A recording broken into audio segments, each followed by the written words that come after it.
Assalamualaikum warahmatullahi taala wabarakatuh. Perkenalkan, nama saya Muhammad Marus Ali.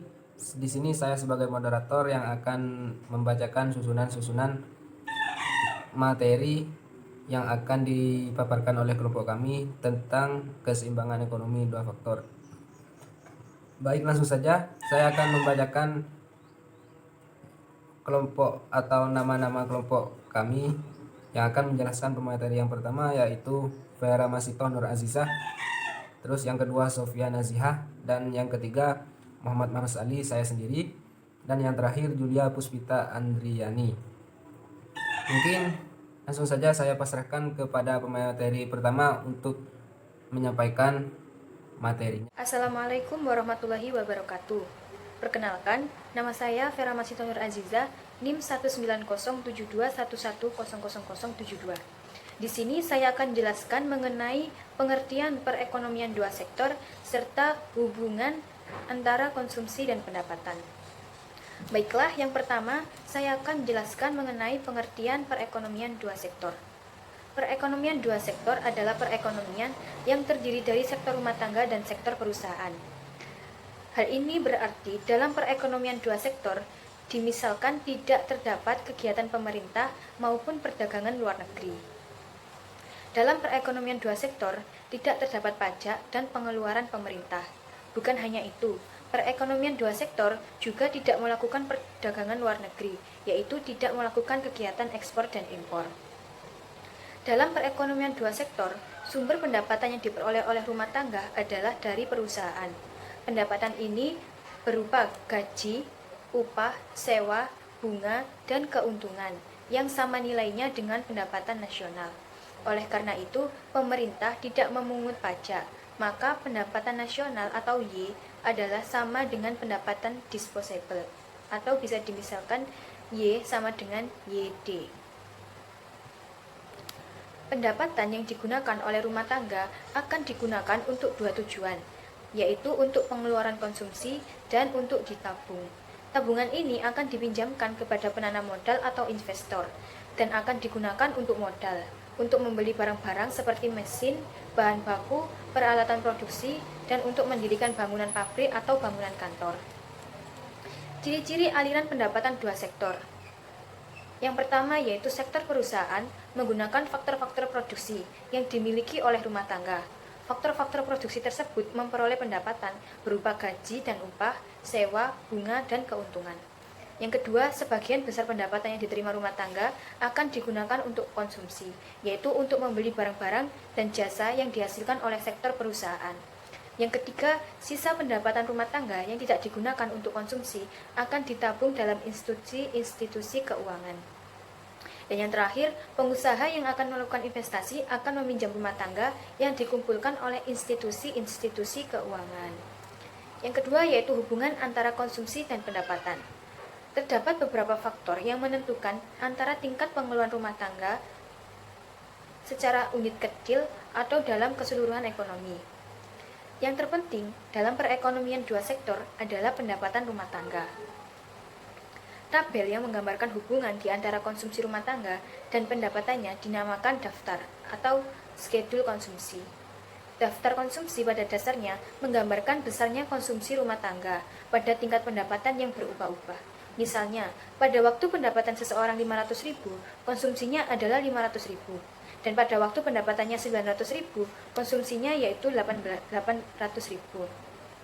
Semakin tinggi pendapatan disposable yang diterima oleh rumah tangga, maka semakin besar pula konsumsi yang akan mereka lakukan. Akan tetapi, pertambahan konsumsi yang akan terjadi lebih rendah daripada pertambahan pendapatan yang berlaku. Maka, semakin lama kelebihan konsumsi rumah tangga yang diwujudkan, kalau dibandingkan dengan pendapatan yang diterimanya, akan menjadi bertambah kecil. Ciri khas dari hubungan di antara pendapatan disposable, pengeluaran konsumsi, dan tabungan yaitu yang pertama, pada pendapatan yang rendah, rumah tangga mengorek tabungan. Misalnya, pada waktu pendapatan disposable adalah 0 dan pengeluaran konsumsi adalah 125.000, ini berarti rumah tangga harus menggunakan harta atau tabungan masa lalu untuk membiayai pengeluaran konsumsinya. Tabungan negatif atau mengorek tabungan akan selalu dilakukan oleh rumah tangga apabila pendapatannya masih di bawah 500.000. Yang kedua, kenaikan pendapatan menaikkan pengeluaran konsumsi. Biasanya, pertambahan pendapatan adalah lebih tinggi daripada pertambahan konsumsi. Contohnya, apabila pendapatan bertambah sebanyak 100.000 dan konsumsi bertambah sebanyak 75.000, maka sisa pertambahan pendapatan itu adalah 25.000 dan 25.000 itu untuk ditabung. Yang ketiga yaitu pada pendapatan yang tinggi, rumah tangga menabung. Disebabkan pertambahan pendapatan selalu lebih besar daripada pertambahan konsumsi, maka pada akhirnya rumah tangga tidak mengorek tabungan. Ia akan mampu menabung sebagian dari pendapatannya. Misalnya, apabila pendapatan rumah tangga lebih dari 500.000 dan konsumsinya lebih rendah daripada pendapatannya, sebagai contoh, pada pendapatan 900.000 konsumsinya adalah 800.000. Ini menunjukkan rumah tangga sudah menabung sebanyak 100.000. Pada suatu tingkat pendapatan disposable yang cukup tinggi, konsumsi rumah tangga akan sama besarnya dengan pendapatan disposablenya. Apabila pendapatan disposablenya mencapai tingkat yang lebih tinggi lagi, rumah tangga tidak akan menggunakan seluruh pendapatan yang dapat dibelanjakannya tersebut. Ini berarti pengeluaran rumah tangga adalah lebih rendah daripada pendapatan disposablenya. Pendapatan disposable rumah tangga yang tidak diinginkan untuk perbelanjaan tersebut merupakan tabungan yang dilakukan oleh rumah tangga. Dengan demikian, di antara pendapatan disposable, pengeluaran konsumsi, dan tabungan itu terdapat hubungan, yaitu pendapatan disposable sama dengan konsumsi rumah tangga plus tabungan, yang dapat disimbolkan dengan bentuk YD sama dengan C plus S. Sekian penjelasan dari saya, kurang lebihnya saya minta maaf. Wassalamualaikum warahmatullahi wabarakatuh. Assalamualaikum warahmatullahi wabarakatuh. Perkenalkan, nama saya Sofia Naziha, NIM 017. Di sini saya akan menjelaskan tentang kecondongan mengkonsumsi dan menabung. Untuk memahami dengan lebih baik sifat hubungan di antara pendapatan disposable dengan konsumsi dan dengan tabungan perulahan diterangkan dua konsep penting berikut. Yang pertama, ada kecondongan mengkonsumsi. Yang kedua, ada kecondongan menabung. Nah, yang pertama itu definisi kecondongan mengkonsumsi. Nah, di sini konsep kecondongan mengkonsumsi perlu dibedakan menjadi dua pengertian, yaitu kecondongan mengkonsumsi marginal dan kecondongan mengkonsumsi rata-rata. Definisi arti sebagai konsep ini adalah kecondongan mengkonsumsi marginal atau secara ringkas selalu dinyatakan sebagai MPC. Berasal dari istilah dapat didefinisikan sebagai perbandingan di antara pertambahan konsumsi, bisa diartikan sebagai C, yang dilakukan dengan pertumbuhan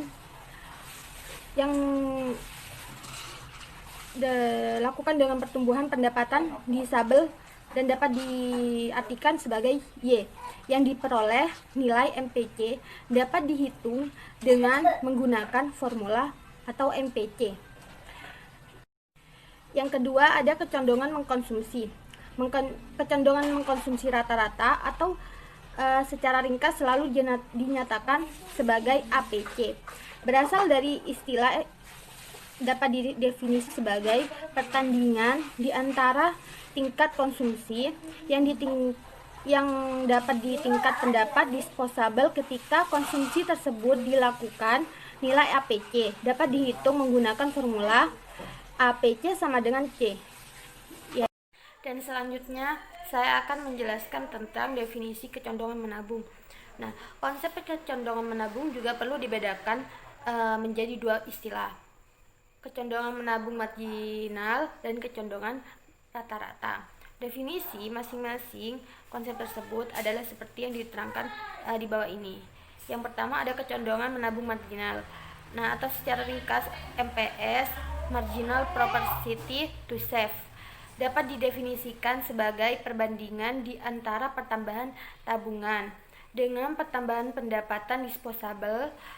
Nilai MPS dapat dihitung dengan menggunakan formula MPS sama dengan S per YD. Yang kedua, ada kecondongan menabung rata-rata atau secara ringkas APS. Dari perkataan average propensity to save menunjukkan perbandingan di antara hubungan dengan pendapatan disposable. Nilai APS dapat dihitung dengan menggunakan formula APS sama dengan S per YD. Terima kasih, dan selanjutnya saya serahkan kepada pemateri selanjutnya. Assalamualaikum warahmatullahi taala wabarakatuh. Baik, di sini saya akan menjelaskan atau menyampaikan tentang contoh menghitung MPC dan APC. Untuk dapat memberikan pengertian yang lebih baik mengenai arti konsep kecondongan mengkonsumsi marginal dan rata-rata, tabel di bawah ini akan menunjukkan contoh angka untuk menghitung MPC dan APC. Dalam contoh 1 digambarkan pendapatan disposable dalam kolom 1 selalu bertambah sebanyak 200.000. Misalnya 400.000 menjadi 600.000. Dan ini mengakibatkan konsumsi yang ditunjukkan dalam kolom kedua juga senantiasa bertambah sebanyak 150.000. Seumpamanya dari 450.000 menjadi 600.000, maka MPC-nya yang ditunjukkan dalam kolom ketiga adalah 0,75. Dan ini dibuktikan oleh perhitungan berikut. Dalam contoh kedua digambarkan pendapatan disposable juga selalu bertambah sebanyak 200.000, tetapi kenaikan konsumsi rumah tangga makin kecil pertambahannya. Sifat hubungan di antara pertambahan pendapatan disposable dan konsumsi adalah apabila pendapatan disposable bertambah dari 200.000 menjadi 400.000, konsumsi naik dari 300.000 menjadi 460.000. Pada perubahan pendapatan dari konsumsi konsumsi ini MPC adalah 400 dikurangi 300 per 400 dikurangi 200 sama dengan 0,8 dan seterusnya. Dan seterusnya menggunakan cara seperti di atas sehingga menghasilkan 0,75 dan 0,70. Hasil perhitungan dengan hasil 0,8 atau 0,75 dan 0,70 ditunjukkan dalam kolom ketiga. Perhitungan kecondongan konsumsi rata-rata ditunjukkan dalam kolom keempat. Dari contoh 1 dan kedua dapat dilihat bahwa APC berubah-ubah nilainya. Dan misalnya makin lama makin rendah apabila YD-nya itu lebih kecil dari C. Maka APC lebih besar dari yang pertama. Sebagai contoh YD-nya itu 200.000, C-nya adalah 300.000, maka APC sama dengan 300 per 200 sama dengan 1,5.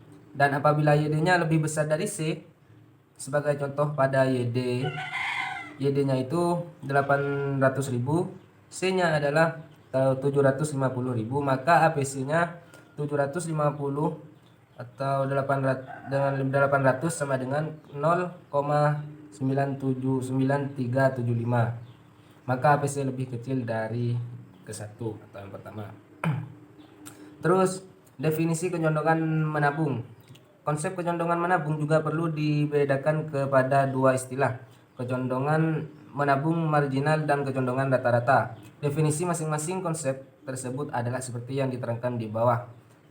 Yang pertama, kecondongan menabung marginal atau secara ringkas MPS dari perkataan marginal propensity to save dapat didefinisikan sebagai perbandingan di antara pertambahan tabungan atau AS dengan pertambahan pendapatan disposable YD. Nilai MPS dapat dihitung dengan menggunakan formula, yaitu MPS AS per YD. Yang kedua, kecondongan menabung rata-rata atau secara ringkas ABS dari perkataan average propensity to save menunjukkan perbandingan di antara hubungan S dengan pendapatan disposable atau YD. Nilai ABS dapat dihitung dengan menggunakan formula. Dalam tabel di atas, dimisalkan pendapatan disposable mengalami pertambahan yang tetap besarnya dan nilainya pertambahannya.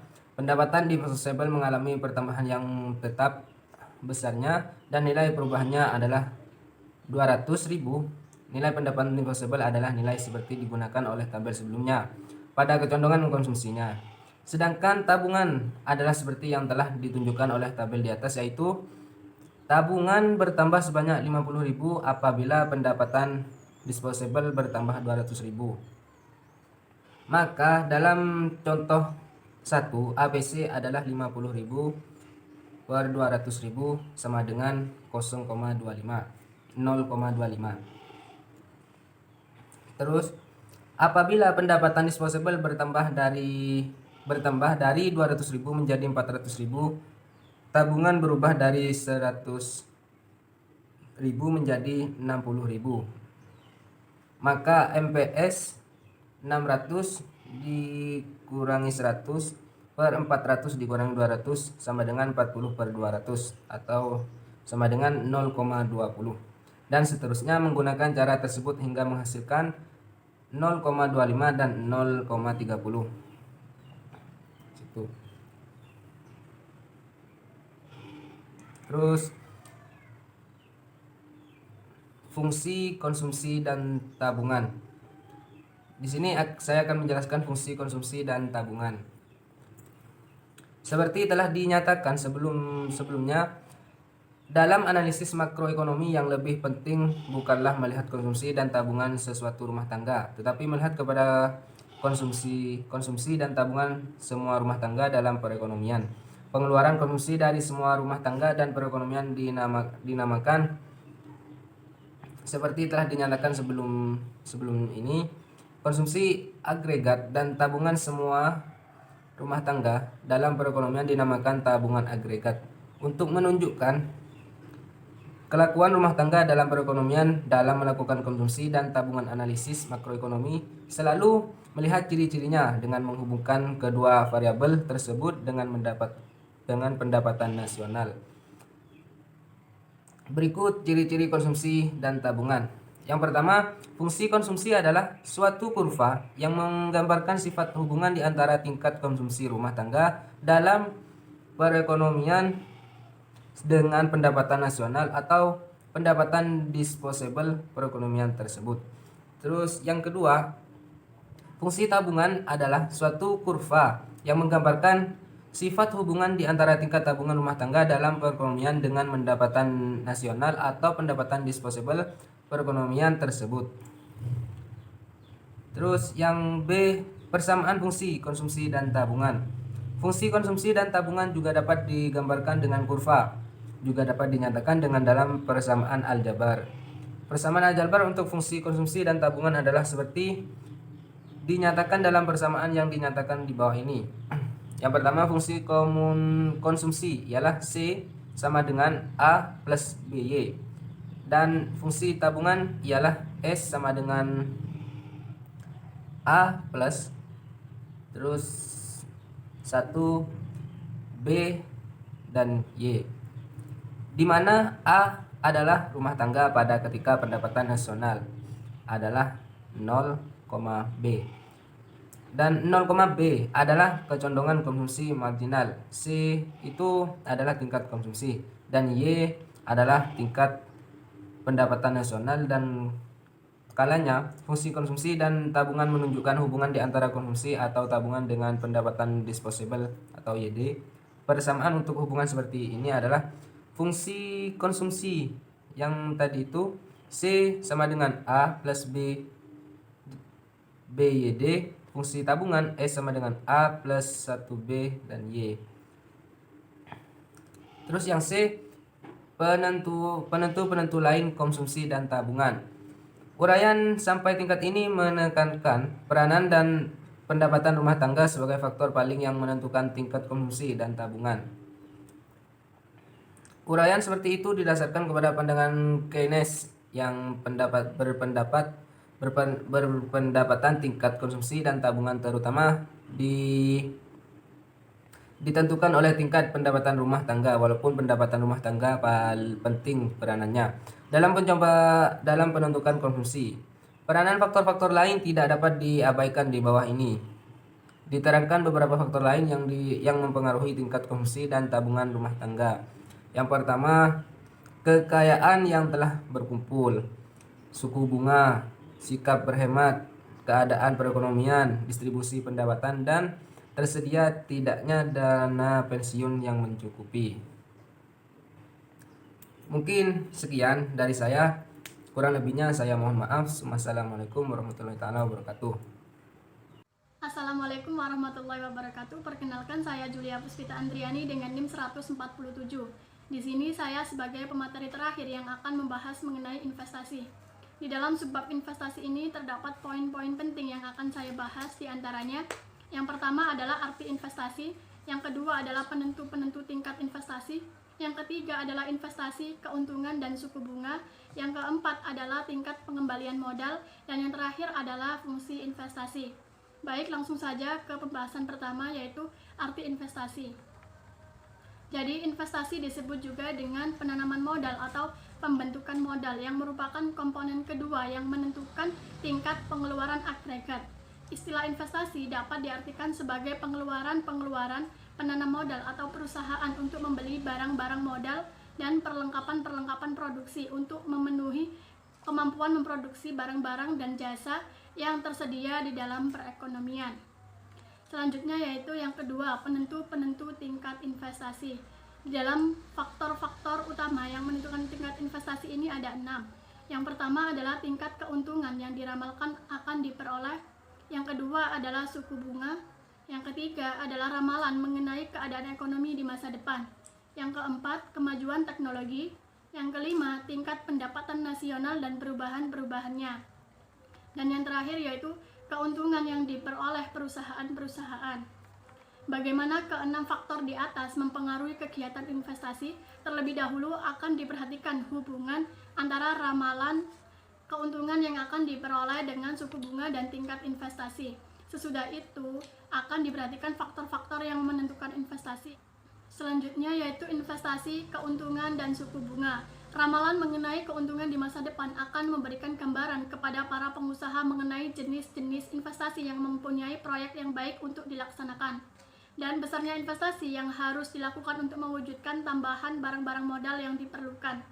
Sedangkan suku bunga menentukan jenis-jenis investasi yang akan memberi keuntungan kepada para pengusaha dan dapat dilaksanakan. Para pengusaha hanya akan melaksanakan keinginan untuk menanam modal apabila tingkat pengembalian modal dari investasi yang dilakukan, yaitu presentasi keuntungan yang akan diperoleh sebelum dikurangi bunga yang akan dibayar, lebih besar dari bunga. Oleh sebab itu, dalam analisis makroekonomi, analisis mengenai investasi lebih ditekankan kepada menunjukkan peranan suku bunga dalam menentukan tingkat investasi dan akibatnya perubahan suku bunga ke atas investasi dan pendapatan nasional. Selanjutnya, tingkat pengembalian modal.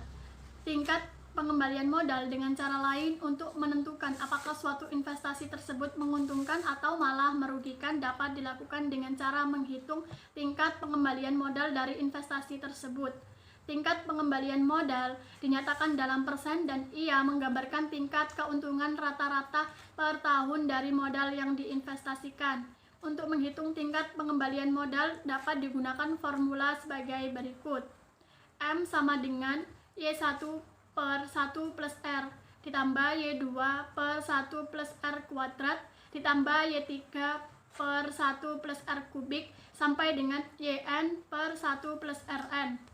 Dalam persamaan modal tersebut, M adalah modal yang diinvestasikan, Y1, Y2, dan Y3 sampai dengan YN adalah pendapatan neto atau keuntungan yang diperoleh dari tahun 1 hingga tahun ke N. R adalah tingkat pengembalian modal. Dalam persamaan di atas, nilai yang akan dihitung adalah nilai R karena M dan Y1 hingga YN sudah diketahui nilainya. Suatu investasi yang dipandang menguntungkan apabila nilai R lebih besar daripada suku bunganya. Yang terakhir adalah fungsi investasi.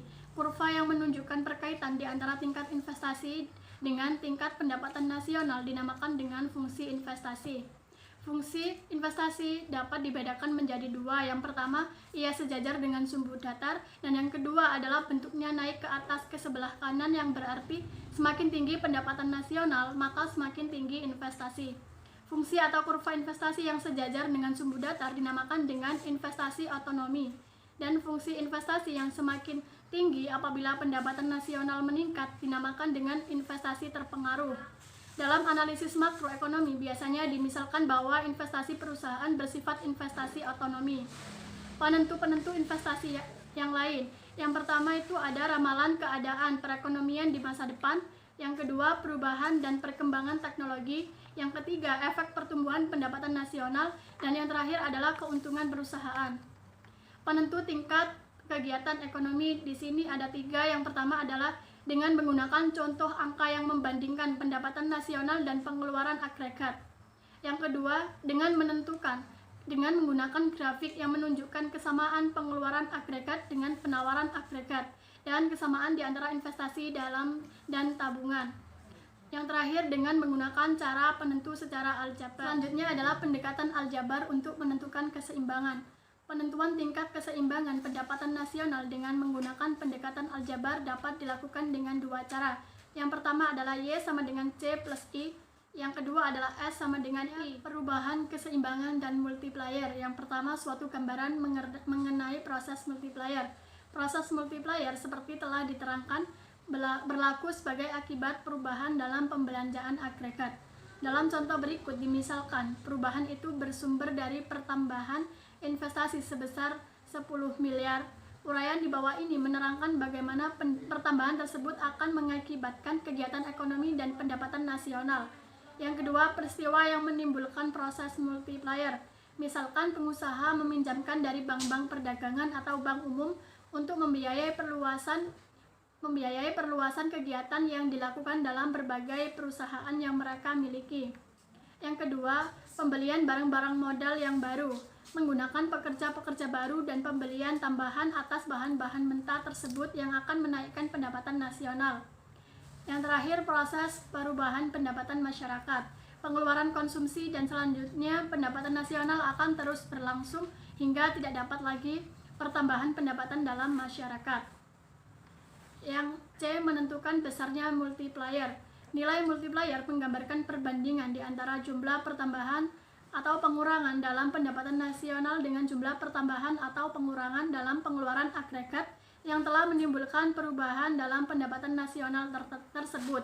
Misalnya, apabila pendapatan nasional mengalami penambahan sebesar 4 kali lipat dari pertambahan pengeluaran yang pada mulanya berlaku, maka nilai multiplier adalah 4. Yang D, formula untuk menentukan multiplier adalah